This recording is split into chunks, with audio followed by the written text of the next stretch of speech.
JBN, we keep you informed. I am Michelle Jones, and in the news, Chigga, charged for murder in St. James.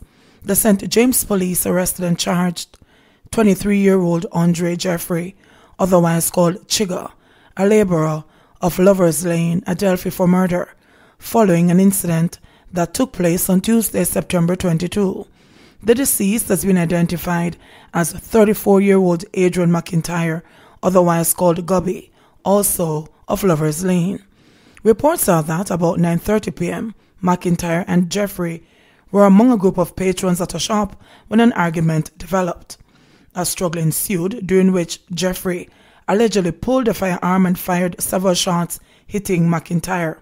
McIntyre was taken to hospital where he was pronounced dead. Jeffrey, who is known to the police, was picked up during an operation on Thursday, September 24. He was subsequently charged on Friday. His court date is being finalized. St. James farmer arrested for illegal gun and ammo at grave digging. A St. James farmer was arrested and charged on Saturday following the seizure of a gun and several rounds of ammunition in Barrett-town, St. James. According to the police, Eric White has been charged with illegal possession of firearm and ammunition. Lawmen said that 4:25 p.m., officers went to a cemetery to disperse a large crowd gathered at a grave digging. On the approach of the police, a man was seen acting in a manner which aroused their suspicion. He was accosted, searched, and an 9mm pistol and one 9mm taken from his waistband. His court date is being finalized. Jamaicans charged in Cayman Islands after 980 pounds of ganja seized. 3 Jamaican men have been charged in the Cayman Islands in connection with the seizure of 980 pounds of ganja by police along the West Bay coastline. The men, ages 56, 44, and 31, were charged last Friday with importation of ganja and illegal landing. The 44-year-old was also charged with contravention of a deportation order. They are expected to appear in court today. The Royal Cayman Islands Police Service report that officers from the Air Operations Unit were carrying out an aerial patrol early Thursday, September 24, when they came across a vessel in the waters off Northwest Point Road in West Bay. According to the police, the occupants of the vessel, after seeing the police helicopter, were observed throwing items from the vessel into the water. The Cayman Islands Coast Guard was informed of their location, responded, and intercepted the vessel. All 3 men on board were arrested and charged. The Cayman Compass previously reported that several bales of ganja wrapped in white packaging had been recovered by police and members of the public as they floated to shore on Thursday morning. Police say a total of 42 packages were recovered during the search of the area. Parrytown residents vandalized police vehicle at illegal party. The St. Anne police have launched an investigation into the vandalizing of a police vehicle in the Parrytown community on Saturday night. The police said about 9:30 p.m. a police team was on patrol in the community when they observed what appeared to be a party in progress in breach of both the Disaster Risk Management and the Noise Abatement Acts. When the officers arrived at the location, given the nature of the terrain, the police vehicle was parked along the main road and the officers proceeded on foot to the venue.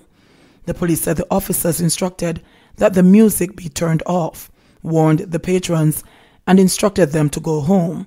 A man, who was later identified as the promoter of the event, became boisterous and insisted that the party should not end. When the police attempted to arrest him, he fled to a nearby yard, where the police team proceeded to take him into custody. The police said while the promoter was being arrested, a group of angry patrons who were leaving the event descended upon the police vehicle, hurling boulders and other missiles into the windscreen and other windows, as well as slashing the tires. The vehicle was eventually taken by wrecker to the police station. The constabulary's forensic investigators are currently utilizing the relevant science and technology to help determine who may have been involved in the malicious destruction of police property, the police said. The St. Anne police are asking for persons who have any information that might assist in their investigation to come forward and share what they know by calling the St. Anne's Bay Police at 876-972-2211, Police 119 emergency number, or Crime Stop at 311. Meanwhile, the promoter of the party, 31-year-old Rashant Lawrence, was arrested and charged with breaches of the Disaster Risk Management Act and resisting arrest. Jackson expresses condolences to families of slain lawmen. People's National Party Shadow Minister of National Security, Fitz Jackson, yesterday expressed condolences to the families of Constable Kemar Francis of the Jamaica Constabulary Force JCF and Private Renil King of the Jamaica Defence Force JDF. Both King and Francis were killed by gunmen while on duty in separate incidents. Jackson said the murder of the lawmen highlighted the brazenness of criminals who, it seems, are determined to carry out their illegal operations no matter what, even if it means facing down the state with deadly force. He also called on the government to protect citizens. We cannot surrender our defense to the lawless elements and the sacrifice of our young men or women who joined the uniformed forces in service of the nation, he said. Their valor and selfless decision to put themselves in harm's way in defense of their country must be highly commended, especially so because they are operating without the benefit of an overarching plan from the administration for more than 4 years to ensure that crime and violence is brought under control, he added. In a statement, Jackson said, regular policing in the face of hardened criminals with high-powered weaponry and who show no sign of fear to challenge the state is not enough to protect the lives of our security personnel and the Jamaican nation. There is a need for intelligence-driven operations that can ensure that the right amount of support and assets are on the ground to address the issues and protect those engaged, he added. Jackson urged the government to quickly update the technology and intelligence gathering capability of the security forces to give them the ability to be always a step ahead of the would-be criminals. Lisa Hanna declares her intention to run for president of the PNP. After prior and consultation with her constituency, Lisa Hanna yesterday made her intention to contend for president of the People's National Party PNP official. Her declaration was made after the National Executive Council NEC announced the timeline for the elections on November 7. She said she did not want to declare her intent to run before the NEC outlined its plans. Hanna, the Member of Parliament for South East St. Anne, where she's been MP since 2007, leaves her closest contender, Mark Golding, MP for St. Andrew Southern, in both external and internal polls as a favourite to replace Dr. Peter Phillips as president. A leaked poll conducted by pollster Don Anderson shows that among the 14 PNP MPs, 34% of respondents believe Hanna, Miss World in 1993, is best suited to lead the PNP.